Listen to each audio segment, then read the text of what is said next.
अगर आप हिस्ट्री के शौकीन हैं तो ये वीडियो आपके लिए है। मेरा नाम MR खान है और आज मैं आपको इंडिया की कहानी सुनाने वाला। इंडिया प्राचीन अजूबों का देश, हजारों साल पुराना इतिहास रखता है। हमारा सफर सिंधु घाटी से शुरू होता है, जो सिंधु और सरस्वती नदियों के बीच बसा था। यहाँ लगभग 2500 ईसा पूर्व एक अजब की सभ्यता फल फूल रही थी, जिसे सिंधु घाटी सभ्यता के नाम से जाना जाता है। यह सभ्यता 1000 साल तक चली और भारतीय उपमहाद्वीप पर अपनी एक गहरी छाप छोड़ गई। सिंधु घाटी के लोग शहर बनाने में माहिर थे। उन्होंने मोहनजोदड़ो और हड़प्पा जैसे बड़े शहर बनाए। इन शहरों में अच्छी व्यवस्था थी, जैसे कि सुव्यवस्थित सड़कें, अच्छी नालियां और बड़ी बड़ी इमारतें। इन शहरों में जिंदगी व्यापार और कारीगरी पर आधारित थी। सबूत बताते हैं कि सिंधु घाटी का दूर देशों जैसे मेसोपोटामिया के साथ व्यापार होता था। सिंधु के लोग कुशल कारीगर थे। वे सुंदर मिट्टी के बर्तन, नाजुक गहने और रहस्यमयी लिखावट वाली मोहरें बनाते थे। हालांकि उनकी लिखावट आज तक कोई नहीं समझ पाया है, लेकिन ये चीजें उनकी जिंदगी की झलक दिखाती हैं। लगभग 1500 ईसा पूर्व सिंधु घाटी सभ्यता का पतन कैसे हुआ, यह आज भी एक रहस्य है। जलवायु परिवर्तन, प्राकृतिक आपदाएं या शायद कुछ और कारणों से यह सभ्यता खत्म हो गई, लेकिन उनकी विरासत आज भी जिंदा है, जो भारत के सबसे पहले शहरवासियों की कुशलता और प्रतिभा का प्रमाण है। जैसे ही सिंधु घाटी सभ्यता खत्म हुई, भारतीय इतिहास में एक नया अध्याय शुरू हुआ, वैदिक काल। यह काल 1500 से 500 ईसा पूर्व तक चला और इस दौरान मध्य एशिया से आर्य लोग भारत आए। आर्य लोग अपने साथ अपनी अलग संस्कृति, भाषा और मान्यताएं लाए, जिसने भारतीय सभ्यता को बहुत प्रभावित किया। आर्य लोगों के जीवन में वेद बहुत महत्वपूर्ण थे। वेद पवित्र भजनों, प्रार्थनाओं और अनुष्ठानों का संग्रह है। ये ग्रंथ हिंदू धर्म, जो दुनिया के सबसे पुराने धर्मों में से एक है, की नींव बने। वेदों ने ब्रह्मांड, ईश्वर के स्वरूप और मानव जीवन को समझने का एक ढांचा दिया। वैदिक काल में जाति प्रथा भी शुरू हुई, जो एक सामाजिक व्यवस्था थी जिसका आज भी भारतीय समाज पर प्रभाव है। इस प्रथा ने लोगों को 4 मुख्य समूहों, ब्राह्मण, क्षत्रिय, वैश्य और शूद्र में बांट दिया। जैसे जैसे आर्य लोग पूरे भारतीय उपमहाद्वीप में फैले, उन्होंने छोटे छोटे राज्य स्थापित किए, जिन्हें जनपद कहा जाता था। ये राज्य व्यापार, युद्ध और कूटनीति में लगे रहे, जिससे आने वाले सदियों में बड़े साम्राज्यों के उदय का मार्ग प्रशस्त हुआ। 6ठी शताब्दी ईसा पूर्व भारतीय इतिहास का एक महत्वपूर्ण मोड़ था। नई आध्यात्मिक विचारधाराओं का उदय हुआ, जिन्होंने पुरानी व्यवस्था को चुनौती दी। इनमें बौद्ध धर्म और जैन धर्म शक्तिशाली ताकतों के रूप में उभरे, जिन्होंने मोक्ष और ज्ञान प्राप्ति के वैकल्पिक रास्ते बताए। सिद्धार्थ गौतम बुद्ध ने दुखों से मुक्ति पाने के लिए राजसी जीवन त्याग दिया। उन्होंने ध्यान के माध्यम से ज्ञान प्राप्त किया और करुणा, अहिंसा और सांसारिक इच्छाओं से विरक्ति का मार्ग बताया। बौद्ध धर्म तेजी से फैला और हर वर्ग के लोगों ने इसे अपनाया। महावीर, जो बुद्ध के समकालीन थे, ने जैन धर्म के प्राचीन अभ्यास को पुनर्जीवित किया और उसमें सुधार किया। जैन सभी जीवों की पवित्रता में विश्वास करते हैं और अहिंसा, आत्म अनुशासन और तपस्या के माध्यम से आध्यात्मिक मुक्ति का समर्थन करते हैं। बौद्ध धर्म और जैन धर्म दोनों ने वेदों के अधिकार और जाति प्रथा की कठोरता को अस्वीकार कर दिया। उन्होंने व्यक्तिगत अनुभव, नैतिक आचरण और आध्यात्मिक ज्ञान पर जोर दिया, दुखों से छुटकारा पाने और मोक्ष प्राप्त करने के तरीके के रूप में। बौद्ध धर्म और जैन धर्म के उदय के बाद की सदियों में शक्तिशाली साम्राज्यों का उदय हुआ, जिन्होंने भारतीय उपमहाद्वीप के विशाल हिस्सों को एक कर दिया। इनमें मौर्य और गुप्त साम्राज्य भारतीय इतिहास के महत्वपूर्ण कालखंड के रूप में जाने जाते हैं। 322 ईसा पूर्व में चंद्रगुप्त मौर्य द्वारा स्थापित मौर्य साम्राज्य ने वर्तमान भारत के अधिकांश हिस्से पर अपना शासन फैलाया। चंद्रगुप्त के पोते अशोक महान बौद्ध धर्म अपनाने और अहिंसा के प्रति अपनी प्रतिबद्धता के लिए प्रसिद्ध हैं। कलिंग युद्ध की भयावहता को देखने के बाद अशोक ने युद्ध का त्याग कर दिया।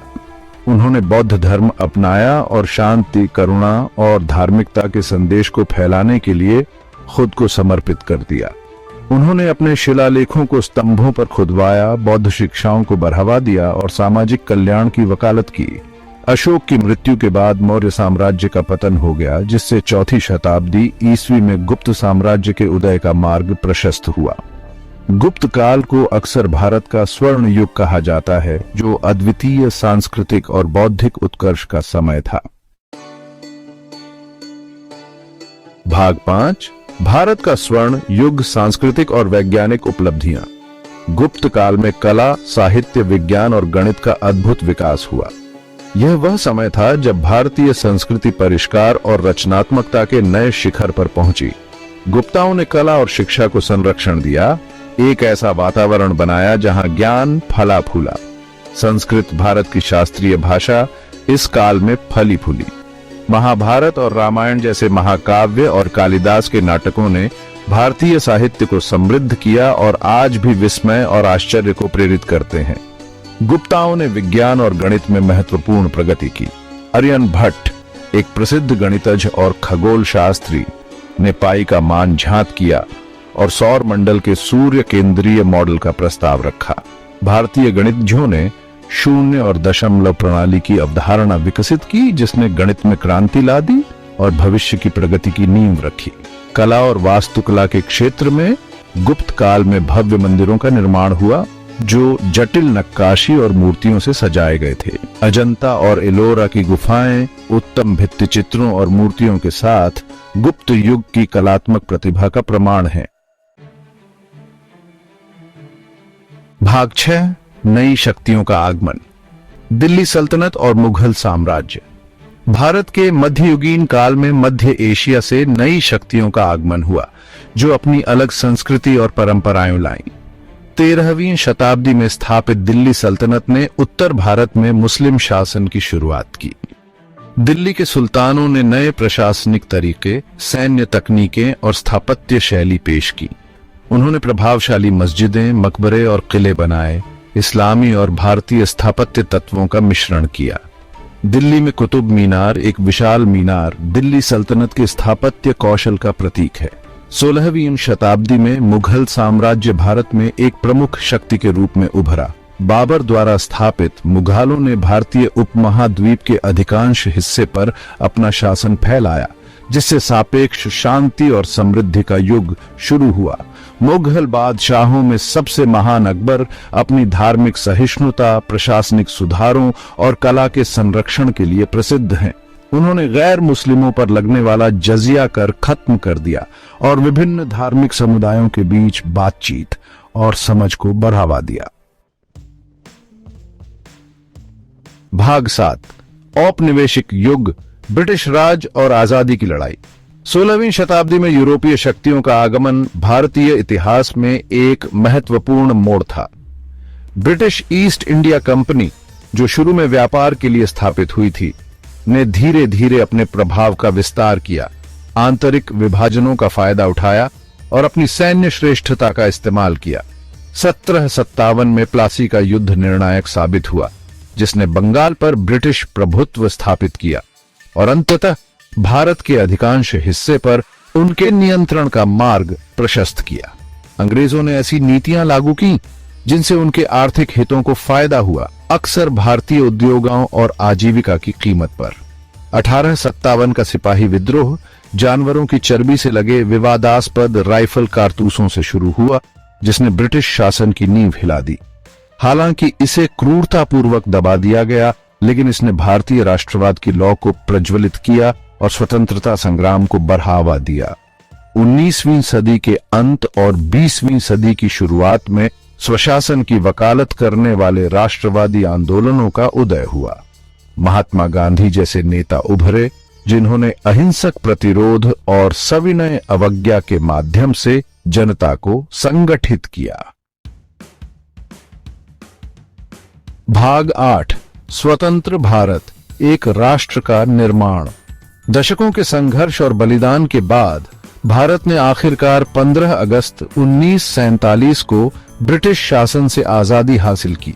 हालांकि आजादी की खुशी देश के भारत और पाकिस्तान में विभाजन की त्रासदी से ढक गई। विभाजन ने मानव इतिहास के सबसे बड़े सामूहिक पलायन को जन्म दिया, जिसके साथ व्यापक हिंसा और विस्थापन हुआ। लाखों हिंदू, मुस्लिम और सिख अपने घरों से उजड़ गए, जिससे दर्द और नुकसान की एक स्थायी विरासत छूट गई।